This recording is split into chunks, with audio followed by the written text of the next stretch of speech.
it is the world to me to have transitioned. Everything, it's like the colors in the world are brighter, it really is. Like I just routine mundane things are interesting for me now, just because I feel more in my skin. There's sort of a rediscovery with that. And I think when you first transition, that's even more apparent. But as time goes on, because I've only been transitioned for 2 or 3 years now, so still relatively new. But yeah, it's just you can't describe it, how good it feels just to be in your own skin and the world to perceive you in a way that just feels right. Some friendships have perhaps not continued as I would have preferred them to. And I can point to that pretty easily as a drawback. But by and large, people have been very supportive and I'm in their lives more. There are a couple key relationships where that hasn't happened. And I am yet to really connect with my extended family. So I don't even know how they're really reacting. I recently had a second cousin reach out to me who I never thought would be okay with it. So that was exciting. But by and large, my extended family is very conservative. A lot of the same people still support me, but it's allowed me to kind of get out there on my own a lot more and just introduce myself to new people. So I always had a very small sort of support group, small group of friends. I was very friendly with everyone, but only had a few friends before I transitioned. And now I know a ton of people kind of loosely. It's hard to define like a very core group of people that I'm friends with now, but those people do exist. Well, I suppose I have to cop out and say my family, because they were supportive. My core family, my mom, dad, sister, all were loving and accepting of me. So that was huge, having their support going through this. For those individuals out there who don't have that, I can imagine that being very challenging. So that was big. I wouldn't say they were role models or an inspiration, though. There have been other trans figures, in the community recently who have come out and done things that inspired me. When I was growing up, I didn't really know what, even I was born in the 80s and so sort of grew up with the internet.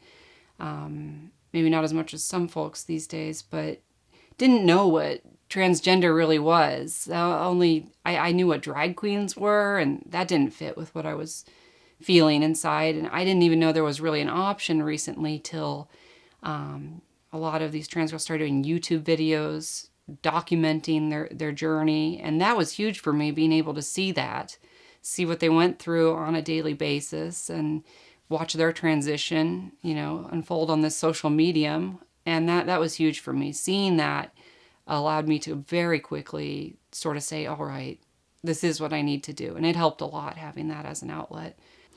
I am a little bit, of a tom girl. So when I was young, I didn't gravitate towards women as sort of role models. It was still very male focused. However, when I hit puberty, that's when I really started to struggle with things. So I would pay attention to actresses a lot more, and just look at that. Look at those, beauty magazines, fashion magazines, those kind of things where I could see them. I don't know. I just had sort of an interest in it. I try to say tribal chic when people ask me that question, and I still don't really know what that means. But I sort of like, preppy clothes and that kind of thing. But I grew up in the mountains in Colorado, so. And my mother was always into native art, jewelry, and she had a lot of those types of clothes. So I sort of drew from that, I think, just seeing that around, having that around growing up so much. So I do it in a much more sort of sexy fashion, but I do wear those kind of sort of tribal patterns a lot.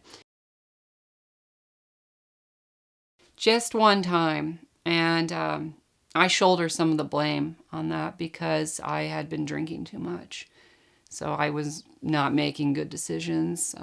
My judgment had lapsed. So I caution anyone transitioning to be careful with the alcohol when you're putting yourself out there like that, because it's real easy. I just went back to a hotel room with a guy, and had not told him I was trans, and he sort of found out the wrong way and got very upset. And I had that situation before where it was just sort of a surprise to them, and it was okay. But in this particular case, verbally abusive. I got out before it got physical, to the best of my recollection. There's still some parts that I can't remember entirely well, but that was a scary moment for me. And I didn't know where I was, and didn't have my phone with me. So fortunately I found that phone, but I was very freaked out for a little bit there. So I'd say definitely stay in control. Anyone watching this? Vocabulary is such an important part of being trans. I'll just throw out the word trans, trans whatever. And people are very sensitive to it. And I think especially when you're first going through your transition, you're even more dialed into those terms and people being politically correct. And I found that the longer I've been transitioning, the less sensitive I am if someone doesn't call me exactly the way I wanted to be called. But when I first was, it was very important that they got it right, which is in a way very challenging because people are just learning about you. I'm at peace with transitioning. When I did transition when I was 27, and I'm 29 now. So I'm happy with that. Definitely the earlier you can figure this out, the better, for so many reasons, especially on the physical side. Puberty does a number on you, and you just, the earlier you do it, the better. That's why having trans people accepted in schools and things like that earlier on in life is so important, and helping people figure it out. And at the same time, I get, when you're young, it's hard to figure yourself out. I grew up in a fairly liberal family in a fairly liberal county, but regardless, I never in a million years would have explored these feelings when I was a youth, because the pressure was just too much. And I did a lot of sort of self-punishment. Anytime I started to express out my discrepancies in my gender identity and who I was, it took a long time for me to get to that point where I could experiment with it. And I wish I could have done more of that in high school, but it was hard, even in a very open family and community. It was a challenge. When I hit puberty, I did not like sort of the masculinizing effects of puberty. They drove me nuts. Didn't feel right. Deepening voice, when that started to happen, bigger Adam's apple, just sort of being lanky. I know everyone goes through that, but all those kind of things were driving me nuts at the time when I was going through puberty, and just didn't sit right. Facial hair, those kind of things. So that was kind of an indicator to me that something was up. I don't know if I had a label for it at that point. Another funny one sort of is, when I watch porn, I liked porn, but like everyone did. But I think I always sort of imagined myself in the role of the female when I was watching that porn, and I didn't really connect the dots into that being significant till later on. But when I was watching it, I just thought, it's sexy. That would be sexy to have that happen. But I didn't think of it as a gender issue I was going through. But looking back, it was very clear to me that was subconscious, if you will, reaching out that way. I have had, facial feminization surgeries, and, other things as well. And it's just very expensive to transition. And I have a very good job right now, and very stable income. And even so, I've, taken measures where I've rented out my townhouse, and I am currently living with my mother, which is great.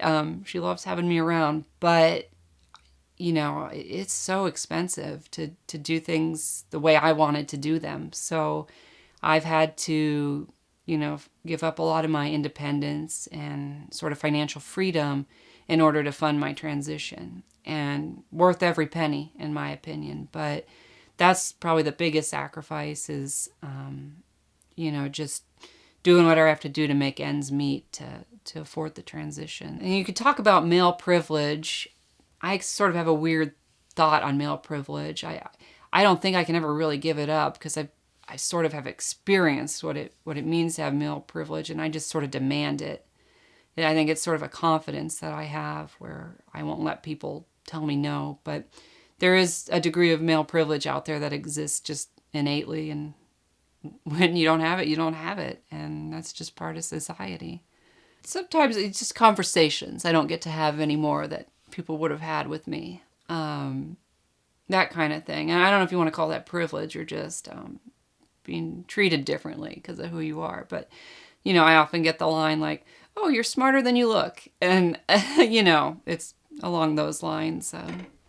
People before would have assumed I'm more intelligent than I am now, just based off my gender and how I look, even though I act in a large part the same way. First person I told was actually a therapist I was seeing, just privately. No one knew I was seeing this person. Just did it all on my own when I was trying to sort some things out. And that was easy, actually. But telling someone I knew in my real life was very challenging. And the first person I told was actually my girlfriend at the time. And we were sort of breaking up over it. She was the first person I told. And that was a very challenging one. Just because she was the first real person in my life that I was confessing this humongous secret to. And that was just overwhelming, that sensation of doing it. But the relief that followed doing it was absolutely amazing. After that, I told my mother, and telling her was hard, but she's a very loving and accepting person. So it went pretty well from her. After I told my mom, it actually took me about probably 6 months to tell my dad after my mom knew, just because I think sometimes fathers are harder with that sort of thing. I think and rightly, I knew he was going to grieve more over sort of losing a son. So it took me a while to tell him, but I finally got around to that too. So those were all the hardest ones.